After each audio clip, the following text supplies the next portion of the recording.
Yes or no? Ng yes or no. Yes or no? Yes or no lang naman yun. It's a yes or no. Do not ask me to answer yes or no. You are not an investigator. Heto na mga kadunatics, pasensya na ngayon natin nakabalik. But anyway, pag-usapan natin yung viral na video for how many days na patungkol sa yes or no tradition ng Tuwadcom. Alam niyo ba kung sino nakabit ng stupid na tradition na yan? Si Tatay Digong. Natatandaan niyo yung mga buhaya sa Kongreso, magtanong yan sila. Gusto nilang sagutin ng yes or no lang. Yung open question nila, gusto nilang sagutin ng close answer. What the heck? Hindi yan umubra kay Tatay Digong. Natatandaan nyo, muntik nang nabiktima si Inday Sara din dyan. Sa panahon na in-interview siya ni Abantot about sa OVP budget, sabi niya, you have to answer yes or no lang. Sabi ni Sara, nope. Hindi siya sumugot ng yes or no. This video is a viral video of yes or no na tradition nila na si Tatay Digong lang ang nakabuwag. Panoorin natin mga kapatid. O yes or no lang. Ikaw kaya medyo lalaga. Yes, Mr. Chair. Huwag ka magsinungaling. Yes or no? I am not going to ask any more explanation. Sagutin niyo lang ako ng yes or no. Normal ba na gamitin yung 125 million in 11 days? Mr. Chair, that would Yes or no? depend, Mr. Chair, on the The resource person is not answering the question directly. Yes or no lang naman yun. Your Honor, it was a letter that Ma'am, it's a yes or no. Let's not make life difficult. Semantic. Mr. Chair, yes or no? Davao style. Do not ask me to answer yes or no. You are not an investigator. Do not ask me to answer yes or no. You are not an investigator. Alright, pahiya si Brohang Brusas. Di ba? Si tatay lang nakabuwag, naka-destroy ng yes or no that tradition na yan. Biruin mo, kung hindi ka mag-answer ng yes or no, ikakontempt ka? How many witnesses and resources na nakontempt dahil lang sa yes or no? Ay, ewan ko ba yung utak ng mga Tuwadcom na to? Pera-pera na lang talaga yung nasa isip nila. Ang main goal talaga nila dito is sabi ni Tambalos, kahit anong mangyari, dapat madiin yung mga Dutertes. Kahit anong gawin nyo dyan sa loob ng Kongreso, basta badiin yung mga Duterte. I'm all for it. Kaya they're trying their best mga kapatid na lugmukin yung mga Duterte. Isipin nyo, halos ilang buwan na. Kung hindi OVP budget yung hearing, AJK. OVP, AJK. Kay Sara Duterte and kay Tatay Digong. Grabe, di ba? Wala nang ginawa tong mga tsonggo na to. Kundi hearing. Magkano kaya per hearing? May narinig tayo na, milyon yan. Kaya attend kayo ng hearing. Dapat, kung attend kayo, dapat anti-Duterte kayo. Anyway mga kapatid, panoorin natin yung buong video na kung saan sinabon si Brosas ni Tatay Digong. Let's go. Tama ba na tawagin po itong Davao model or Davao style, Mr. Chair? I cannot control the semantic. Mr. Chair, yes or no? Davao style. Do not ask me to answer yes or no. You are not an investigator. Mr. Chair, tayo po ay nasa investigasyon kasalukuyan, Yes, Mr. but you Chair. are not an investigator. Why are you asking me to answer Mr. Chair, yes or no? tinatanong ko lang na... Point of order. Suspended. See? Tingnan nyo. Yung mukha ni Brosas, parang bruha talaga. Point of order, Mr. Chair. Parang wala talaga. Politics Ano ka, lang talaga. please? Politics lang talaga. Sabi niya, hindi madidiin. Sayang. Grabe. Tingnan yung reaction niya. Hindi siya galit, ha? Kasi nga, it's all about politics. Sila lang yung nagbubulahan dyan. Hay, nako, tulang kalaan. Let's go. Your Honor, Tingnan. this Tawa-tawa is lang not bruha. an inquisition. It's Tama. a democratic process of investigation. Okay, thank you, Mr. President. Sana po, if there are questions that will be propounded by the members, hopefully, medyo, kung gusto po natin mag-elaborate, we will allow that, provided that kung maaari po sanang iksian lamang po natin nang sa ganun, malinaw. And for the members who wish to ask questions that are answerable by yes or no, please make the questions very clear para ho masagot po ng yes or no. Your Honors. So I hope para ho maayos yung ating patakbo ng ating hearing sa ngayon. So please proceed, Congresswoman Brosas. Yes, Mr. Chair. Mr. Chair, tanong ko, sinasabi nyo rin na ang war on drugs ay talagang utos nyo. Diba? Pag sinabing war on drugs, Duterte yan. Sa inyo na nadikit yan. Unless, eto po, tanong na pwede nyo i-expound. May iba kayong gustong itawag doon? Meron po ba kayong gustong ibang itawag doon? Wala na po. Sabi ko, I assume full responsibility for whatever happened in the actions taken by the law enforcement agencies of this country to stop the drugs or the serious problem of the drugs affecting our people. Mr. Chair, next question. Nung naging mayor po kayo, sabi nyo naging safe ang Davao. Tama po ba? That would be that should be answered by a third person. I would not be answering that. Grabe ka, It would Wise. be presumptuous of me to conclude. Hindi ako magsabi. I never said that Davao City was Grabe ka, not Wise. publicly. Mr. Chair, as mayor, Yan. masasabi nyo na naging safe ang Davao Oh. sa panahon nyo. Talaga. See, ito sa catching question. Kasi walang kriminal sa kalye, Talaga. walang snatcher, Walang snatcher. walang akyat bahay, Walang akyat bahay. walang magnanakaw, Walang magnanakaw. walang mamamatay tao. Walang mamatay tao. So yun po lahat, yes. Oh. So walang mga kriminal o walang insidente ng kriminalidad. Bakit po? Meron mga incident, not totally. It would be a dream of a city not to have any criminal incidents or violence. Pero overall, Davao City was safe.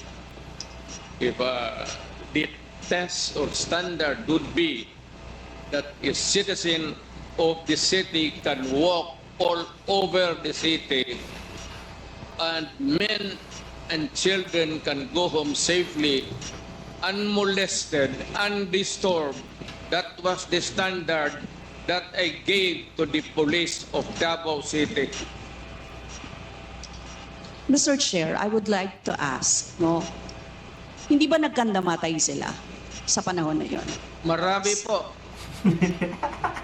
Sino-sino po ang mga pumatay? Wala akong listahan yan, ma'am. You have to go to the... Grabe. Ilang beses na sabon dito si Brosas. Hindi ako, hindi ko bit-bit. Ang bit-bit ko lang po yung hindi. Mr. Chair, I would like to ask again, no? Sa inyo po, nakaranasan, kayo mismo ba pumatay? Ako? Marami. Mga 6 o 7. So Ewan what, ko kung natuluyan yung hindi ko na follow up sa hospital kung natuluyan. huwag ko lang ipaalala ko ulit, Mr. Chair, kasi mula din ito sa Senate hearings, ano? I-quote ko lang po kayo, in Davao, I used to do it personally, just to show to the guys that if I can do it, why can't you? Correct. Sinabi niyo po yan sa mga business leaders sa meeting sa Manila. At kung paano niyo ginode ang mga police officers to gun down suspects. Tama po ba?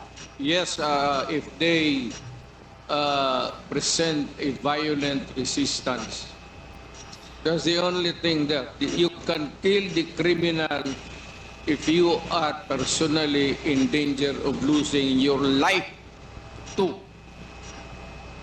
Ito po, Ba't hindi mo pwedeng patayin yung kriminal nakahandcuff o nakatali? Hindi trabaho ng lalaki yan.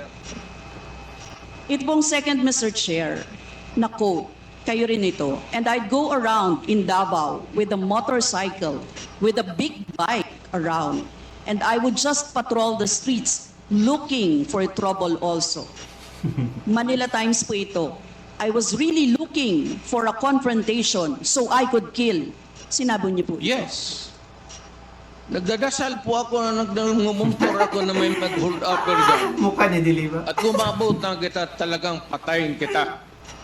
Napainom si At Dilima. kung Sabi ni Dilima, patay. basta kriminal ka, Kriminal. Patay yata ako dito wala akong pasensya sa kriminal. Pag kriminal ata Pagka to si lumaban, Dilima. patayan. Takot Anyway, mga kapatid, mga kadonatics, yun. Alam ko naman na useless na hearing to kasi they already prejudged the former president, also the vice president. Kasi nga, this is just for formality. May conclusion nila sa at the back of their heads, mga kaibigan, mga kapatid. May conclusion niyan sila na they are all guilty. The Dutertes are guilty of killings and the budget. Wala na. This is just for formality para na may ma-record sila. It's all over para sa kanila. Kung gusto nyo panoorin yung video mga kapatid, pagpatuloy nyo lang. And this is where I end my reaction. Bye-bye.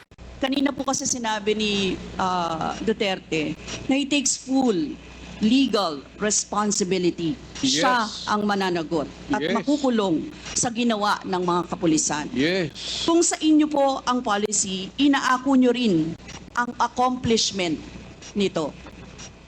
Yung lahat po, kasi kung naaalala ko sa war on drugs, yung mga accomplishment, may nahuli, nagbebenta, gumagamit, gumagawa ng droga. Lahat yan. Ma'am, if you are the city executive or mayor, lahat ng utos mo na ginawa ng pulis, and all the consequences, sagot ko yan. Pati ang ginawa ng pulis, sagot ko yan.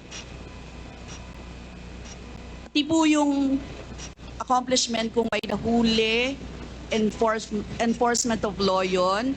Accomplishment din po yung na-confiscate na drugs. Tama ba?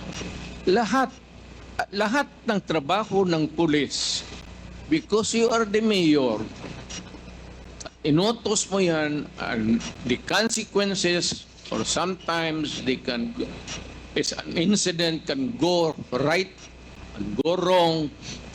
Protektahan ko yung pulis kasi ako ang mayor. Hindi magtrabaho yung pulis, matakot yan kung hindi mo makaban. So lahat ng trabaho ng pulis, nung ako'y mayor, for the longest time, akin yan. So, Mr. Chair, alam niyo po ba kung ilan ang arrested sa mga drug operations at how much ang drug na na-seize nung time na yan? Ma'am, I was not notified in advance that I have to make an accounting for the arrested persons in Davao City. But that is I would not want to. That would not be a proper question.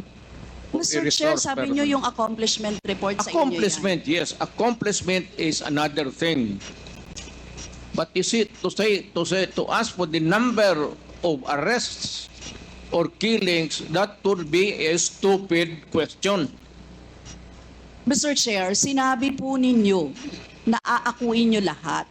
E di syempre may accounting din kayo, Mr. Chair. At kabisado nyo, kahit nga kabisado ninyo kung ilan ang hinuli, ilan ang pinatay, ilan. Dapat may accounting kayo, Mr. Chair. And I believe, Mr. Chair, noong 2017, correct me if I'm wrong, may President's Accomplishment Report kayo, Yes, ma'am. Mr. Chair.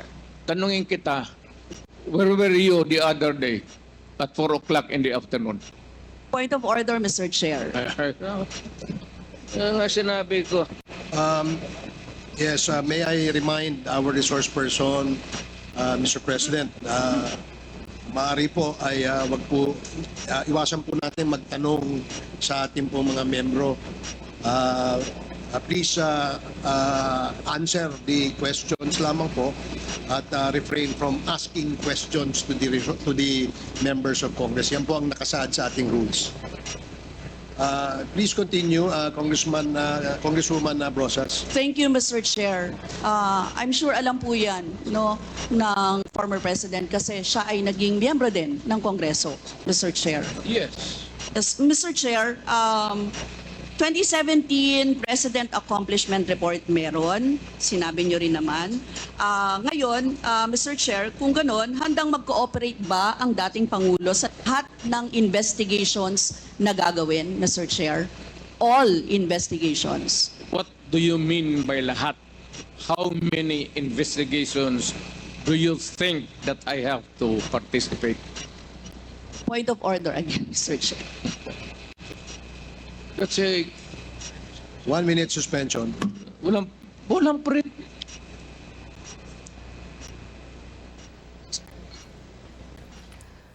Another suspension there called by Congressman Barbers, the head of the Quadcom committee, as Mag-cooperate sa investigation sa ICC. Kaugnay dito. ICC, ma'am. I'm asking the ICC to hurry up, and if possible, they can come here and start the investigation tomorrow. This issue has been left hanging for so many years. Matagal, ma'am. Baka mamatay na ako, hindi na nila ako maimbestiga. So I'm asking the ICC through you na magpunta na sila dito bukas, umpisahan na nila ang investigation. And if I am found guilty, I will go to prison and rot there for all time. Mr. Chair, balikan ko lang yung isa ko pang tanong, Mr. Chair. Ito sa Senate hearing dito, Mr. Chair. Sinabi ni former President Duterte, encourage the criminals to fight. Encourage them to draw their guns. Yan ang instruction ko. End of quote. And the only way na hindi kayo makulong and to justify the killing is bigyan mo talaga ng panahon na lumaban. Tama po ba? Yan ang sinabi ninyo. Yes, because that would be justified kung lumaban. Yan, kasunod pa lang po yung Ang question ko. utos ko- Ang question ko po ay bakit nyo ini-encourage yung kriminal na lumaban? Para medyo maminus-minus ang problema sa syudad ko. Kung may criminal dito na 50, kung mapatay ninyo yung 30, di 20 na lang, hindi na masyado problema dyan sa akin. Ibig sabihin, Mr. Chair, hindi mapaparusahan ang nakagawa ng krimen in self-defense. Hindi man siya dyan.